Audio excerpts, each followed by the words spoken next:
ကို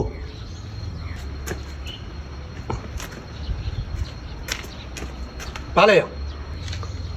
ရေလာထဲတာ ဒီလာထဲလား ဟုတ်ရေလာထဲတာတော့မကကားလာရေလာထဲတာဟုတ်ကိုဟိုတာခွေးလေးကြည့်ပြီးခွေးကြိုက်မှာသို့လို့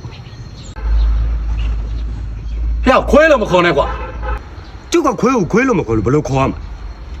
အဲ့ဒါငါသားလေးမင်းရေထဲမှာမလားထဲကြရေထဲရှာမရှိနဲ့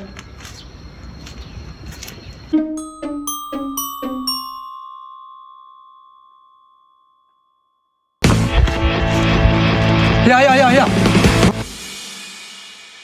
ဘာလို့မင်းဘာလို့ရေလာမပို့ပါ ဟာ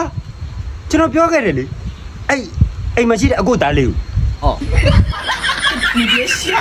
နှစ်ရက်လောက်ခရီးသွားတယ်ရှိလို့ရေးလာမပို့ဘူးလို့ဒီအဲ့ကိုမပြောဘူးလားအကိုဒီငါပြောလိုက်ပါလို့နော်တေချာပြောခွေးသားလေး这年轻人。哦